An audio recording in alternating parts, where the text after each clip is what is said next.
Jadi apa sih persoalan kunci subsidi kita sekarang ini?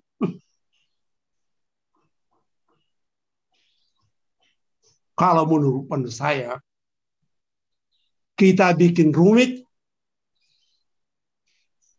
dan kita itu apa nama itu riuh, rumit dan riuh.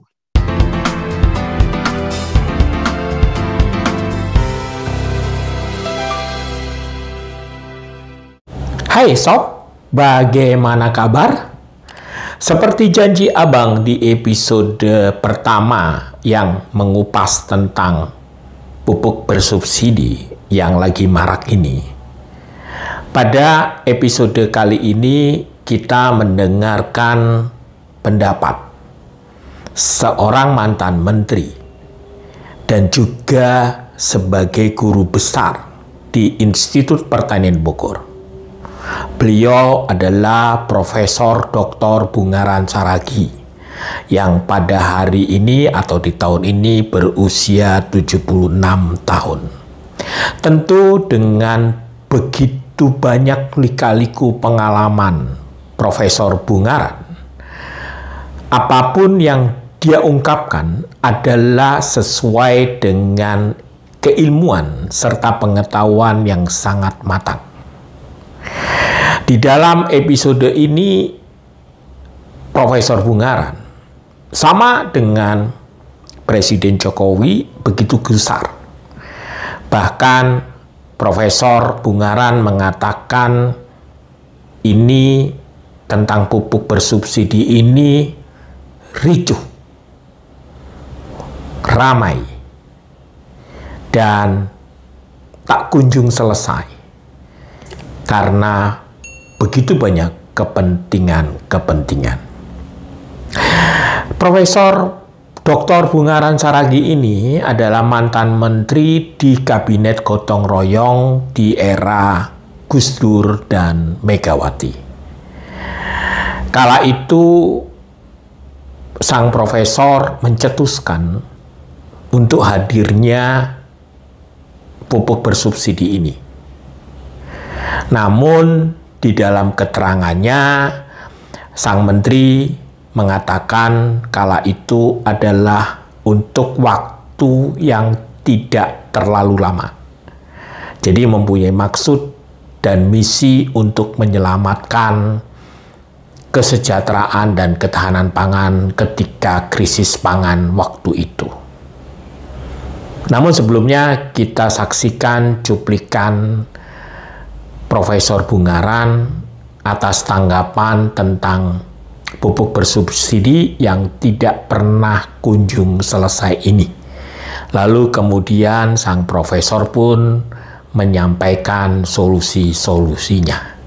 Di video ini adalah kutipan yang tim abang ambil ketika Pak Profesor diminta untuk menanggapin atas forum grup diskusi yang dilakukan oleh para guru besar IPB tentang pupuk bersubsidi ini.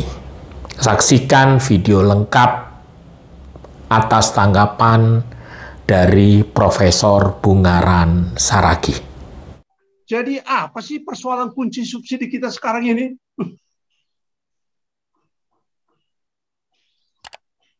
Kalau menurut pendapat saya, kita bikin rumit dan kita itu apa nama itu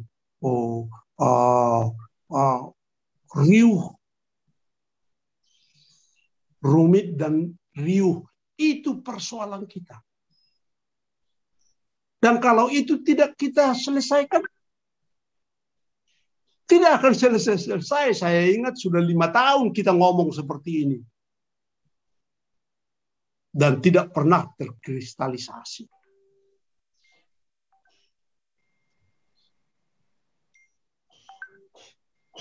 Kenapa kita ini menjadi rumit?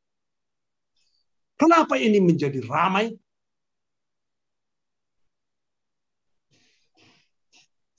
Karena terlalu banyak kepentingan.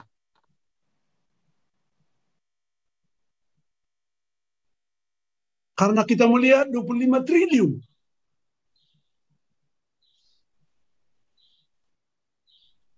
Ya, 25 triliun sebagai satu komponen komponen budget negara di bidang pangan nampaknya besar. Tapi jangan lupa bahwa Indonesia adalah negara nomor 4 negara pertanian dunia. Nomor 4 kita di dunia, pertanian kita. Dari segi, katakanlah itu, produksi dan volume usahanya, dan lain-lainnya itu. 25 triliun itu peanut. Sebenarnya kan. Dan negara pertanian nomor 1, 2, 3, dan sampai yang terusnya itu, berikan subsidi yang luar biasa besarnya terhadap pertaniannya. Kita di bidang pertanian hanya ini saja kan.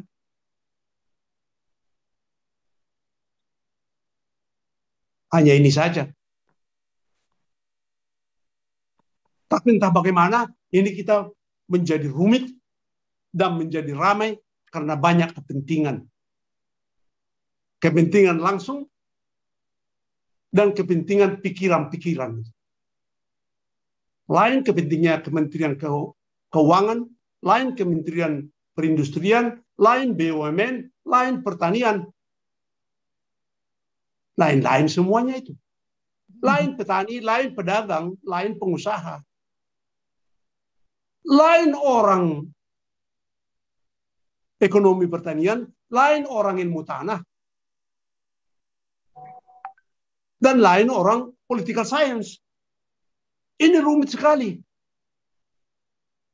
Dan kalau ini tidak kita mengerti, makanya seperti ini sudah 5 tahun, 6 tahun malahan saya lihat itu, kita membahas mengenai subsidi dan tidak terkristalisasi apa yang akan. Kenapa begitu? Kepentingan, pengetahuan, interest, input yang kita berikan sangat bermacam-macam dan tidak ada suatu institusi yang bisa menyatukan itu, make sense dari macam-macam itu.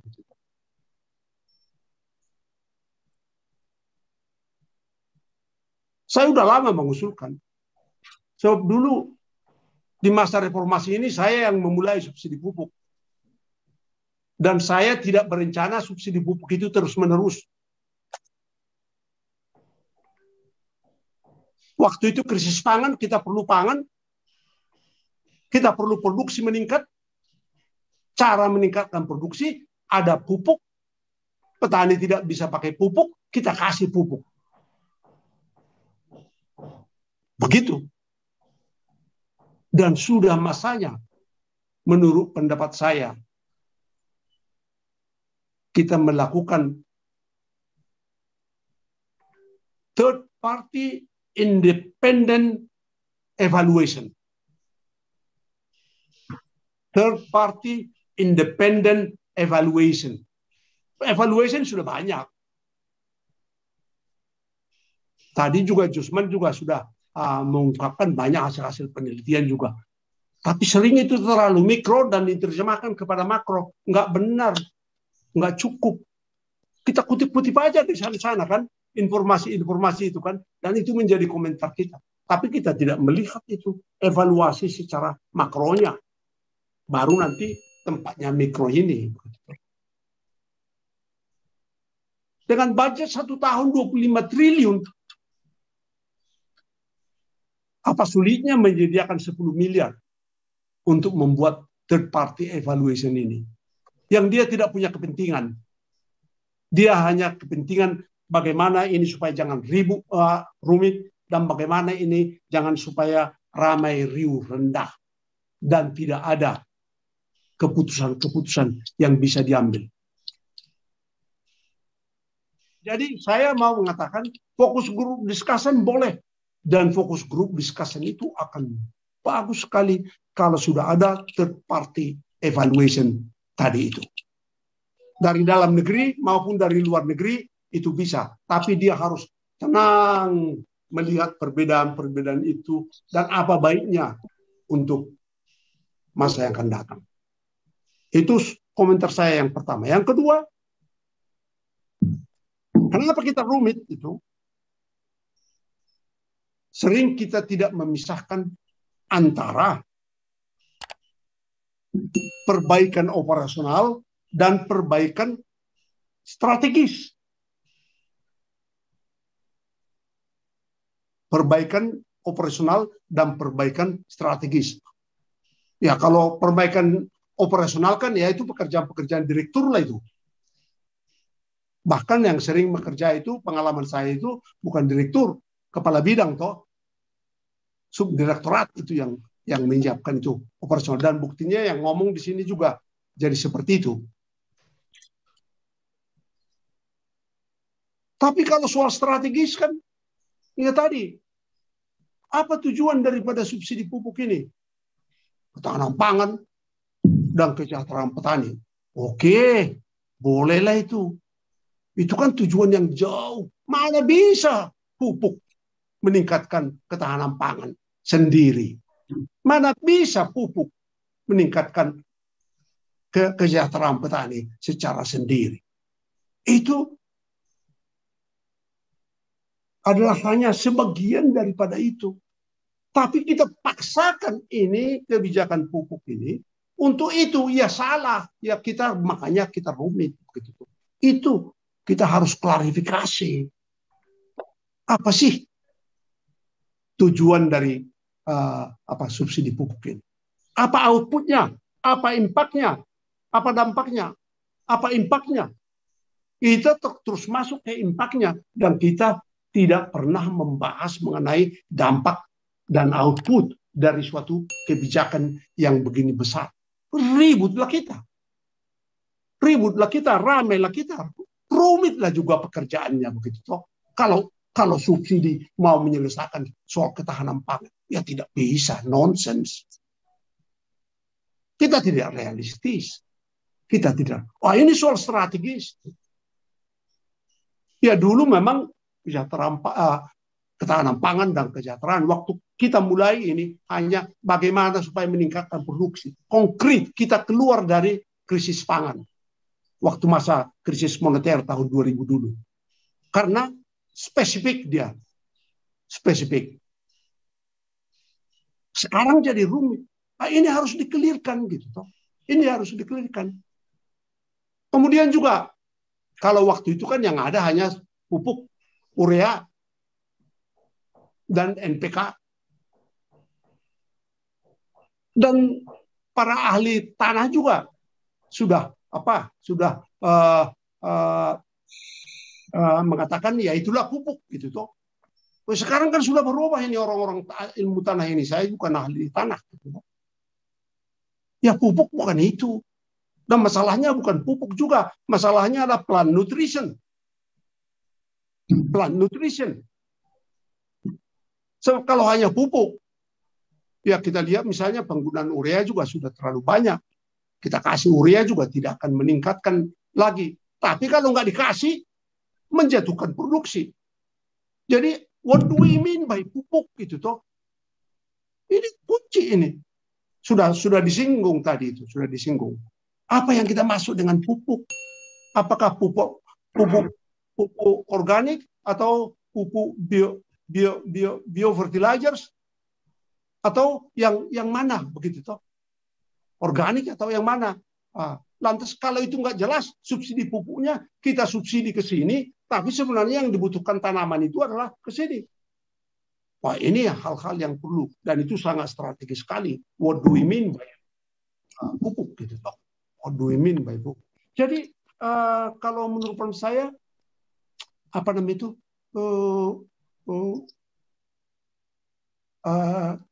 masalah kita adalah kita terlalu mencampur aduk perbaikan operasional dan perbaikan strategis. perbaikan strategis. Dan kita tidak pisah-pisahkan itu. Dua-duanya penting. Begitu ya. Dua-duanya.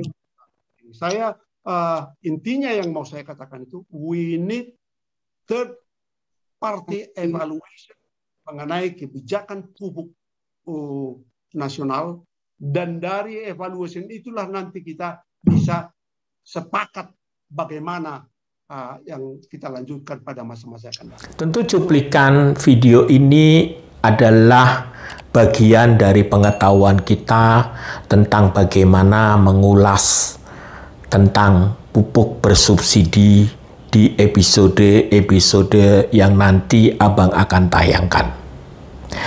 Ketika Profesor Bungaran Saragi mengatakan bahwa pupuk bersubsidi ini rumit dan selalu riuh di setiap waktunya ketika kita membahasnya. Tentu di dalamnya banyak sekali kepentingan-kepentingan. Begitulah kira-kira Profesor Dr. Bungaran Saragi mengungkapkan kegalauannya.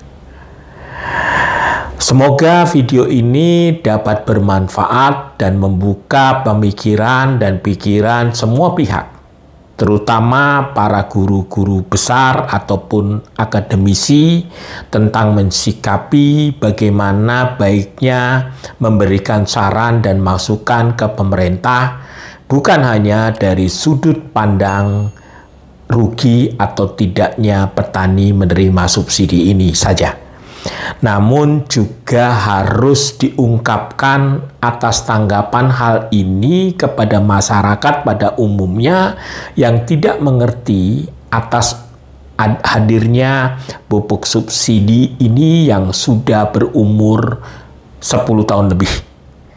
Semoga bermanfaat dan kita akan kupas tuntas pada episode-episode berikutnya tentang seri pupuk bersubsidi ini. Begitu sobat, jaga kesehatan dan jangan lupa tersenyum.